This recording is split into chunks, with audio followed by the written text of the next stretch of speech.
Welcome to the deep dive. We've got a really interesting blueprint you sent over focused on managing those super high demand careers.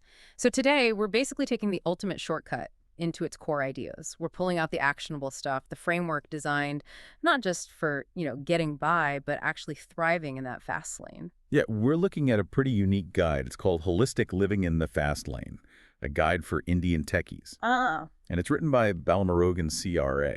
He's described as a longevity and wellness expert who um, really gets the specific pressures of that whole tech world. okay, so our mission today is pretty clear then. We want to extract that foundational blueprint for you listening. How exactly do you take ancient wisdom, specifically Ayurveda, which we'll get into, and weave it into the crazy 247 demands of a modern tech career?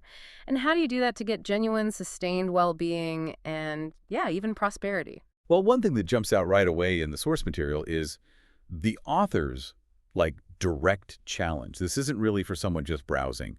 The guide flat out says it's targeted at action takers. The whole point is that the real power, the transformation, it only comes from doing the stuff. If you're not ready to actually make some small changes, it's probably not going to do much.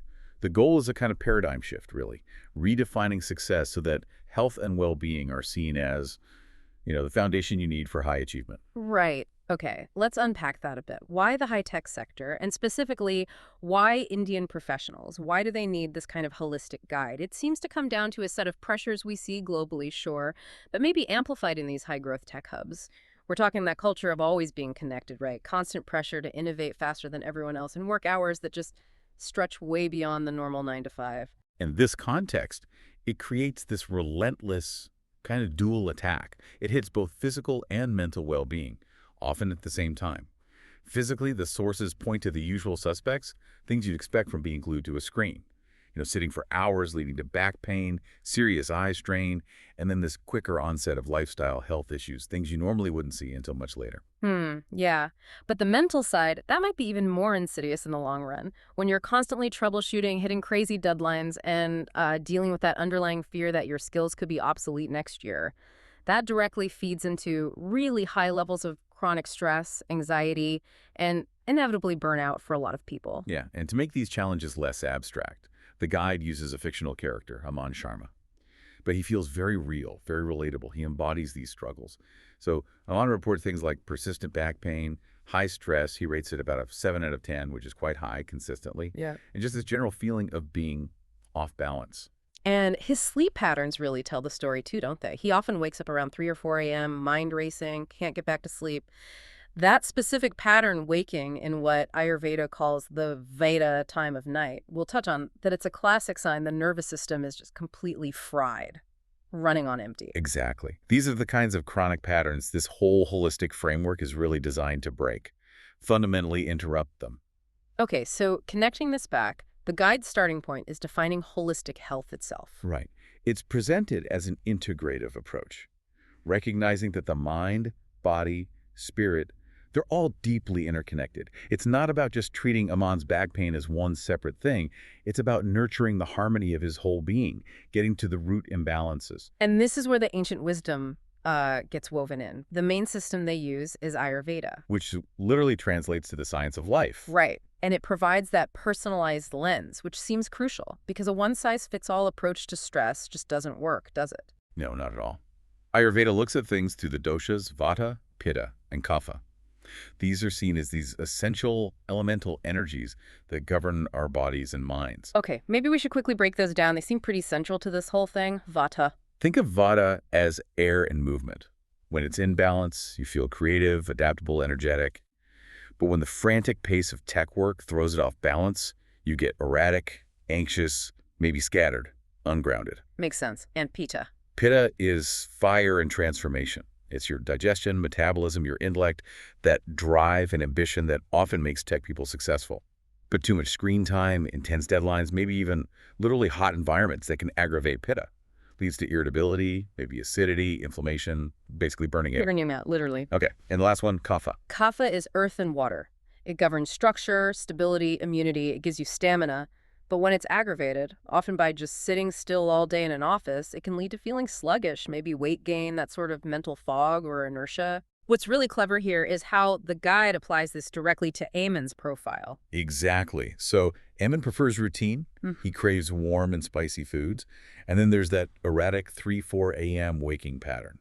These things immediately suggest, according to the guide, a strong Veda and Pitta influence that's out of balance. Ah, okay. So his fast-paced job pushed his Vata, the air element, into overdrive, messing with his sleep. Right, and the intensity, the pressure that pushed his Pitta, the fire element, towards irritation and maybe burnout. So that personalized diagnosis is really the key first step. It is. And now we can dive into the actionable toolkit, the strategies designed to target those specific imbalances. Right. We go from problem identification to, okay, what do we actually do? Right. And the first big thing they tackle seems to be counteracting the physical stagnation, the kapha, and maybe vata issues from being stuck at a desk, movement, and desk-side yoga. Yeah, and importantly, this isn't about, needing to carve out an hour for the gym every day. It's about micro movement, integrating movement into the workday. So, like what specifically? Simple things you can do right at your desk. Seated twists, neck stretches, gentle shoulder rolls, maybe some spinal flexes. The concrete advice is to take a short break for this kind of movement every 60 to 90 minutes. Just break the cycle of sitting. Exactly. That consistent interruption stops that physical stagnation, that kapha imbalance, from really taking hold. Okay, so from the body, let's move to the mind. The next area is managing that overloaded vata and pitta nervous system, mindfulness and mental reset. Uh-huh. And mindfulness here isn't presented as, like, needing an hour on a meditation cushion. It's framed as a tactical tool for stress reduction right there in the workplace. A key technique they highlight for immediate relief is the 4-7-8 breathing technique. Wait, why that one? There's so many breathing exercises. What's special about 4-7-8? Breathe in for 4, hold 7, out for 8 for someone like a stressed tech worker? Well, it's about physiology. It directly stimulates the vagus nerve, which helps shift you out of that fight-or-flight sympathetic nervous system mode and into the rest and digest parasympathetic mode. Yeah.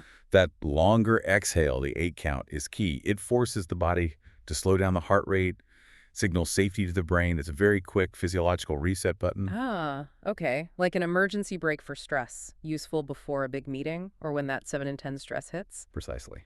And I like how they integrate mindfulness into the actual work too. Things like mindful email communication and single tasking. Yeah. That seems counterintuitive for tech, maybe? But powerful Yeah. because they directly target the source of that Veda anxiety, Hmm. the constant multitasking and reactivity. Mindful email means responding thoughtfully, not just instantly reacting to every ping.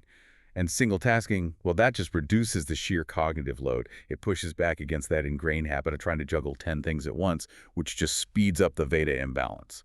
Which leads perfectly into dealing with digital overload. Aman rated that an 8 out of 10, which sounds about right for many people. The guide really pushes for a digital detox. Yeah, it argues that if you want sustained high performance, you have to manage the technology that enables it. You need boundaries. The action items are pretty straightforward, but potentially life-changing for this audience. Things like set a daily tech-free period. Maybe the hour before bed is a good start. Hmm. And maybe implement a weekly digital detox day, or even just half a day. It's not about being anti-tech. It's about being pro-nervous system health, pro-focus. Okay, shifting gears again, the third pillar. Yeah. Energy, nutrition, and sleep. Can't really perform if your basic fuel systems are off, right? Absolutely not. And nutrition is viewed through that dosha lens again. Mhm. So for people dealing with high vata and pitta anxiety, intensity, maybe burnout, the focus is on warm, cooked, easily digestible foods. The idea is to minimize cold, raw foods because they can sort of dampen the digestive fire and increase that cold, airy vata quality. So like soups and stews instead of big raw salads. Generally, yeah, especially if you're feeling stressed or scattered. And a key practice here is the mindful eating ritual, actually savoring food, chewing slowly. It sounds simple, but it's grounding. Pulls your focus away from the screen, back into your body. Helps digestion, too. And then sleep. The guide is really clear. High performers need at least 7 hours. Quality sleep. Non-negotiable. Totally non-negotiable for cognition, mood, everything. But just telling someone like Amma, who wakes up stressed at 3 a.m., to get more sleep isn't helpful. Right. So what's the fix? The focus is on the transition to sleep, creating a buffer zone. The guide stresses having a relaxing pre-sleep routine. Work doesn't just magically switch off in your brain. You need deliberate cues to wind down. Like what? A huge one is establishing a firm tech-free zone in the bedroom, starting at least an hour before bed. No work emails, no doom scrolling, no bright screen stimulating your brain. It's a ritual that helps that Vata energy settle down before you try to sleep. Okay, that makes sense. And the final piece of the puzzle they discuss is building mental armor, resilience, and boundaries, essential for surviving long-term in competitive fields. Yeah, and resilience is presented very much as a skill you can cultivate, not just something you either have or don't. Mm. So when setbacks happen, Aman has a project fail, for example. The strategy is to consciously reframe it. See it as a chance to learn and grow, not as a personal defeat. That helps manage the pitter reaction, right? Stops the fire from turning inward into self-criticism. Exactly, keeps that fire constructive. And then the ultimate defense against burnout, clear boundaries between work and life. Which everyone talks about, but how do you actually do it? Well, the guide suggests getting really concrete. Aggressively time-block personal activities. Put your workout or family dinner in the calendar with the same importance as a client call. And this is key, implement a boundary-setting ritual, something that physically signals the end of the workday. Could be as simple as shutting down the work computer, putting the work phone in a drawer, turning off notifications at a set time, say 7 p.m. That physical act helps create the mental shift, reinforces the boundary, helps contain that work vata so it doesn't spill over into your entire evening. Okay, so pulling this all together, synthesizing this framework from holistic living in the fast lane, the core message seems to be that this isn't some quick fix, like a crash diet for your life. It's a long game, a continuous, dynamic journey. Absolutely. It's all about consistency over intensity. The real strength of this blueprint, I think, is how it integrates these small, doable habits, the desk stretches, the breathing breaks, the food choices, the tech boundaries, into the demanding reality of that fast lane career. You don't necessarily have to change your job. You have to change your approach to managing yourself within it. And the ultimate aim, as the author puts it, isn't just to survive the pressure, it's to achieve a kind of holistic triumph, leading to a future that's not just successful professionally, but also fulfilling and ideally disease-free because you've built that foundation of well-being. Which brings us to the final thought for you, the listener, as you process all this.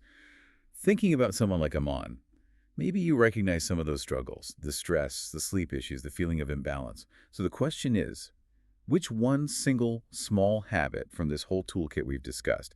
Maybe it's trying the 4-7-8 breath next time you feel stressed. Maybe it's committing to that 1 hour tech-free before bed. Which one thing could you realistically adopt, starting today, to begin crafting your own personal blueprint for a more sustainable, more holistic kind of success? Because that one small, consistent action, that's really where the rebalancing starts. Thank you for joining us on this deep dive.